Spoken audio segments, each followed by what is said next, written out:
Bonjour à tous, bienvenue dans ce magazine. Nous sommes très heureux de vous retrouver encore pour ce nouveau numéro. Aujourd'hui, nous allons nous pencher à la question qui concerne le christianisme en République démocratique du Congo. Nous allons analyser ensemble avec mon invité sur les mots qui rongent l'Église qui est le corps du Christ à l'heure actuelle.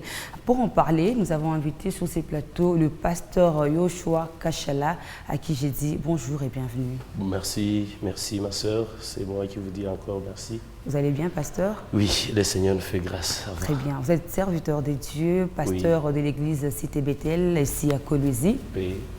Alors, avec vous, nous allons parler des mots qui rongent les églises qui sont considérées comme le corps du Christ actuellement. Mais comment d'abord se porte l'église aujourd'hui? Oui, une très bonne question de savoir comment se porte l'église aujourd'hui. L'église se porte bien.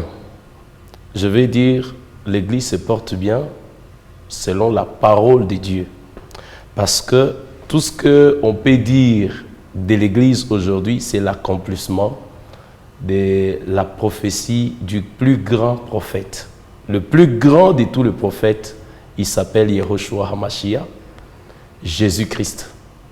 Quand vous lirez avec moi dans la Bible, dans le livre de Matthieu, chapitre 24, vous comprendrez que tout ce qu'il y a comme mot aujourd'hui, ça a été prédit.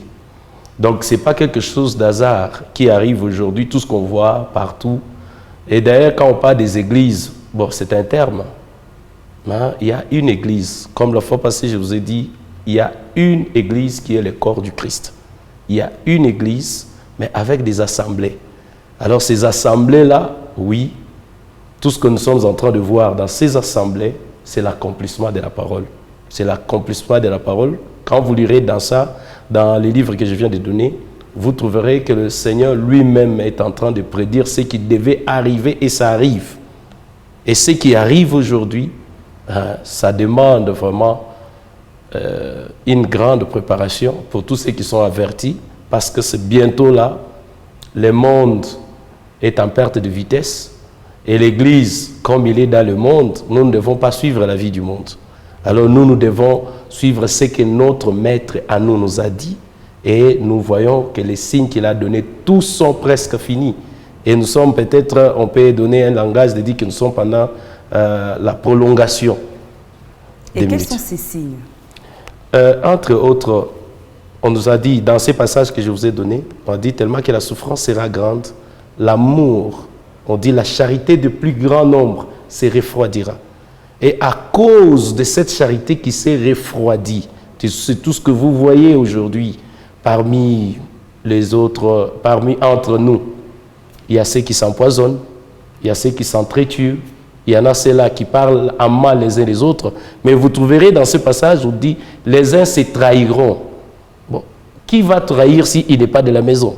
C'est-à-dire ils sont de l'église, mais ils doivent se trahir parce que c'est la parole qui s'accomplisse. Ils se trahissent. Ce sont des signes vraiment qui sont tout ce qu'on est en train de voir, la dépravation dans le monde, tout ça, c'est l'accomplissement. Et c'est ça même les signes. Ce sont des signes, je vais dire, de l'accomplissement de la parole. Les signes que vous venez d'évoquer tout à l'heure, bien sûr, parler de la trahison. Nous trouvons également des immoralités sexuelles dans des églises. Oui. Il y a des temps de confusion, les pasteurs ne s'entendent plus, il y a des clashs dans les serviteurs des dieux. Est-ce que par rapport à tout ça, est-ce que nous pouvons encore croire à la sainteté de l'église? Oh, très bien. Vous savez, l'église, elle est sainte. L'église, elle est sainte. Si vous lisez dans le livre d'Éphésiens chapitre 5, à partir du 25e verset, vous comprendrez que la parole est en train de dire, c'est l'apôtre Paul qui parle, il dit Christ, homme, mari, aimez vos femmes comme Christ a aimé l'église.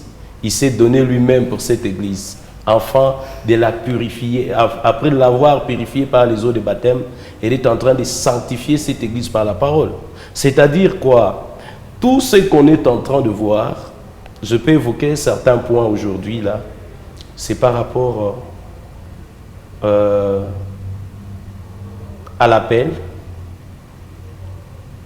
Il y a la doctrine qui en fait partie. Parce qu'aujourd'hui, je vais sans pour autant aller très loin, il y a plusieurs doctrines dans le monde. Et la vraie Église, c'est celle qui garde la saine doctrine. Dans la saine doctrine, vous trouverez que rien que la parole, on n'ajoute rien. Tout ce qui n'est pas écrit dans la parole, donc on n'ajoute rien. C'est-à-dire quelqu'un qui est appelé à servir Dieu. Quand vous m'avez parlé de l'immoralité sexuelle, tout ça, mais la Bible nous parle des eunuques. Le Seigneur lui-même est en train de dire, il y en a, ceux-là qui sont eunuques de le ventre de leur mère. Il y en a ceux qui se sont fait eunuques.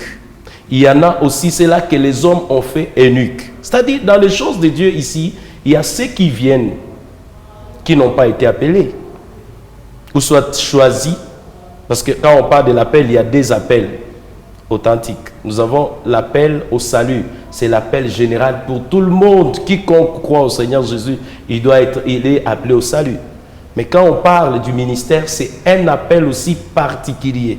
Parce que toutes ces personnes que le Seigneur a appelées au ministère, c'est-à-dire il les prend parmi ceux-là qui ont été appelés au salut, et le Seigneur prend, il récupère parmi ceux-là qui ont été appelés au salut, il sélectionne maintenant ceux-là qui doivent présider ou avoir le ministère, ceux qui ont le ministère. Entre autres, nous avons le ministère pastoral, doctoral, évangélique, prophétique et le ministère apostolique. Donc, si je comprends bien, ce n'est pas tous les pasteurs que nous voyons sont appelés au ministère pastoral. Je dirais oui, ce n'est pas tout le monde qui sont, ou soit tout le monde qui est appelé au ministère de la parole. Et comment reconnaître que ce pasteur, cet homme de Dieu, est appelé au ministère pastoral? Très important. Toujours dans la parole. Le Seigneur lui-même dit ceci. Un semeur est sorti le matin, il est allé s'aimer sa semence dans un champ. Arrivé la nuit, un autre est venu, il sème aussi toujours dans le même champ.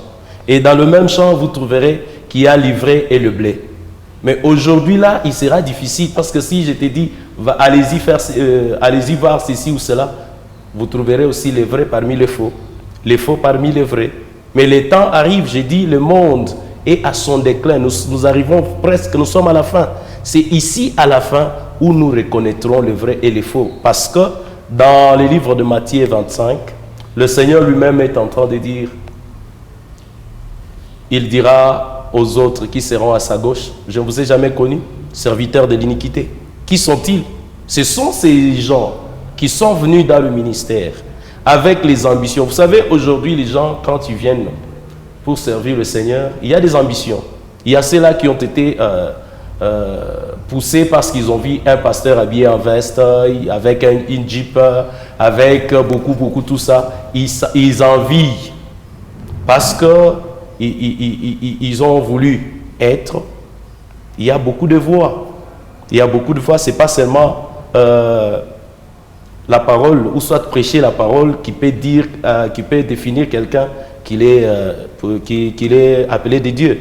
Parce que concernant ce que je suis en train de dire, personne, je vais dire, ne connaît bien les Écritures comme le diable. Le diable, il connaît bien les Écritures. Et il se fabrique aussi ses serviteurs et il les envoie là où il y a de vrais serviteurs de Dieu pour créer tout ce qui se passe. Mais le Seigneur lui-même connaît ce qui lui appartient. Et ce qui ne lui appartient pas, le Seigneur se connaît. Et nous, en tant que chrétiens, nous sommes dans la confusion. On ne sait pas différencier le vrai pasteur. Oui. On ne connaît pas distinguer le faux pasteur. On est vraiment dans la confusion. Il faut laisser carrément le chemin de l'église et on prie carrément à la maison, parce que là, on est vraiment dans la confusion. Non, qui nous encadre? Qui est notre pasteur? Qui est notre berger? Très important. Vous savez, c'est les chrétiens eux-mêmes, ceux dont vous vous appelez chrétiens là, ils sont à la base. Vous comprenez? Ils sont à la base de tout. Vous, dites-moi, une personne qui va à l'église pour le miracle, pour la prophétie, est-ce que c'est tous les jours que les miracles s'opèrent? Et c'est tous les jours que le Seigneur répand sa grâce pour qu'il y ait la prophétie tous les jours? Mais non. C'est que vous, les serviteurs de Dieu, dont vous faites croire aux gens que voilà, avec Dieu il y a des miracles. Nous venons et c'est que vous nous servez sur le plateau. Il y a ceci, ma sœur. C'est très important, toutes ces questions-là.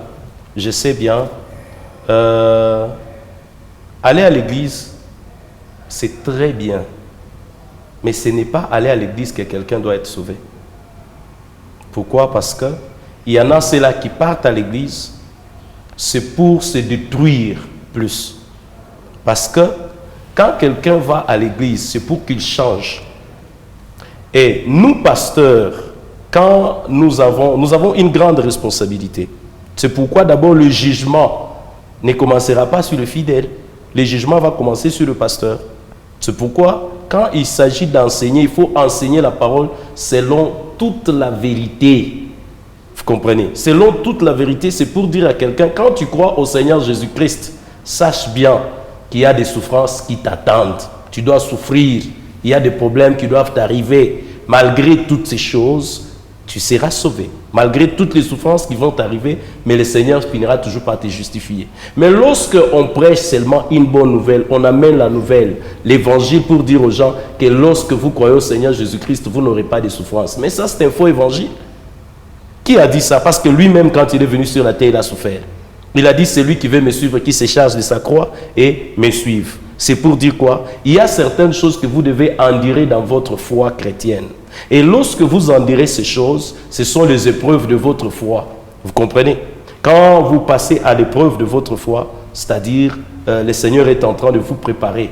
Il vous prépare. Pasteur, au regard de toutes ces choses, nous aimerions savoir quelle est la vraie mission de l'Église. Ah oui.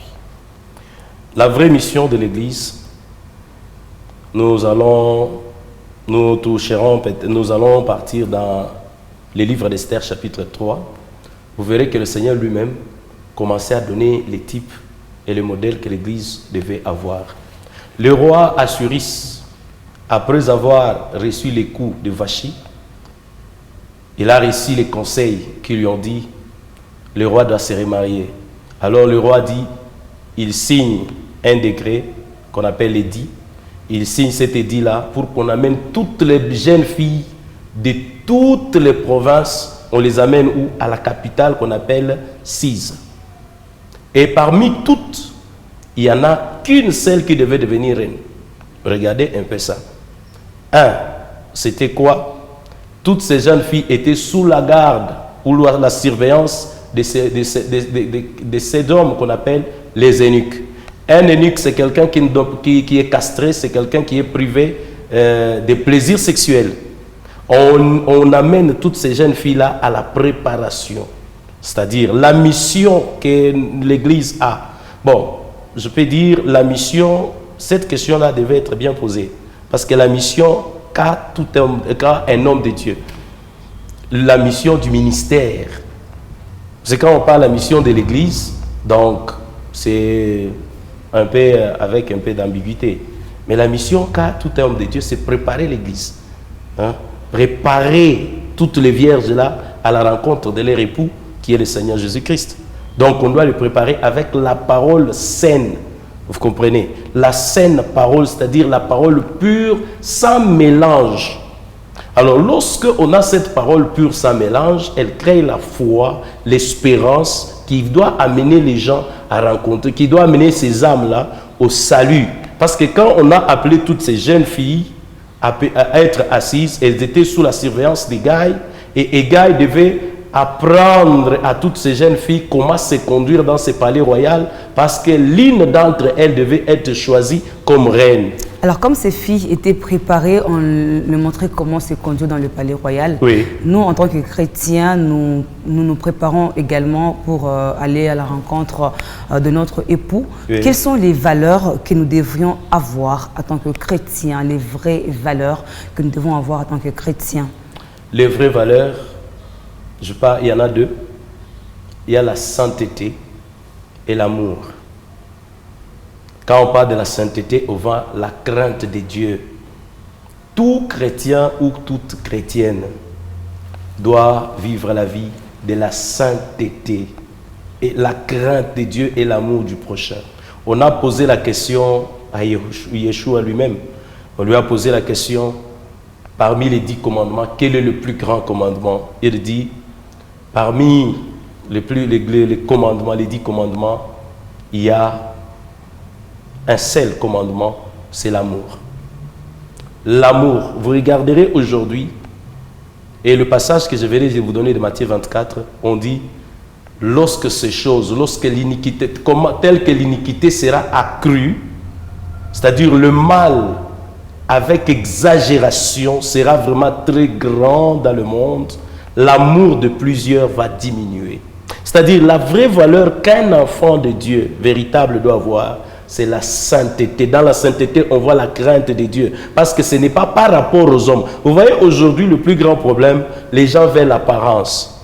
Mais c'est Dieu qui connaît le cœur. C'est Dieu qui connaît même la pensée du cœur. Je vais vous dire ce matin, c'est-à-dire, les choses de Dieu, ce n'est pas ce qui sort de la tête, mais c'est ce qui vient du cœur. Parce que c'est le cœur ici, où il y a les secrets, où il y a beaucoup de mauvaises choses que l'on cache. Mais dans ce cœur ici, tu vas voir des valeurs.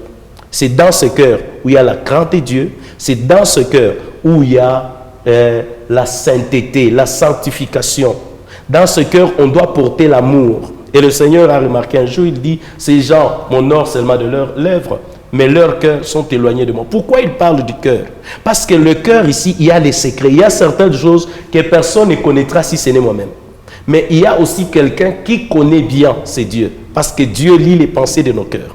Alors, dans le cœur de tout enfant de Dieu qui nous suit à ce moment, et ceux qui vont suivre cette émission, ils doivent avoir l'amour de Dieu, l'amour de leur Créateur premièrement, et l'amour du prochain. Celui qui a l'amour de Dieu, je pense, vous m'avez posé une question, il y a des clashs parmi les serviteurs de Dieu, il y a des antivaleurs, il y a de l'immoralité. En parlant d'ailleurs de clash, nous avons vu des serviteurs de Dieu qui s'échangent sur la toile. Il n'y a plus l'amour. Est-ce que nous devons toujours mettre ça derrière le dos du signe du temps de la fin? Oui, ce sont les signes du temps de la fin parce que l'amour de plusieurs va se refroidir. Donc les serviteurs de Dieu sont le plus touchés alors?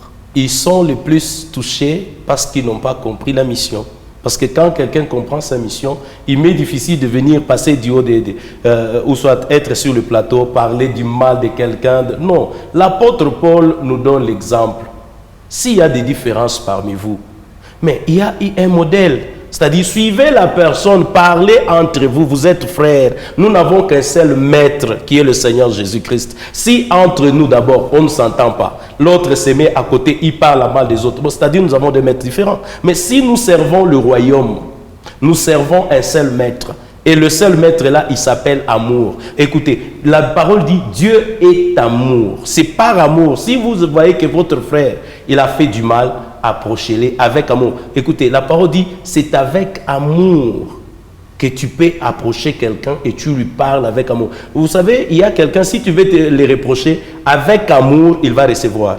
Mais si vous voulez les reprocher, vous voulez ou soit les réprimander, dans ces réprimandes, il n'y a pas d'amour. Il va se sentir frustré. Et quand il se sent frustré, il peut aussi balder sans maîtrise de soi. Vous comprenez, parmi le fruit de l'esprit, il y a ce qu'on appelle la maîtrise. Pasteur, comment se comportaient les serviteurs de l'église primitive? Rapidement. Très important. Dans l'église primitive, je vous dis bien, il y avait l'amour. L'amour. Dans l'église primitive, la parole dit, ils étaient tous ensemble. Ils persévéraient dans l'enseignement, pas des enseignements, vous comprenez, dans l'enseignement des apôtres. Cet enseignement était un et unique. C'est-à-dire, ce que Pierre pouvait dire, c'est ce que Jean devait dire. Ce que Paul devait dire, c'est ce que André ou soit Jacques devait dire. Merci beaucoup, pasteur. On comprend que tout se résume par l'amour. L'amour.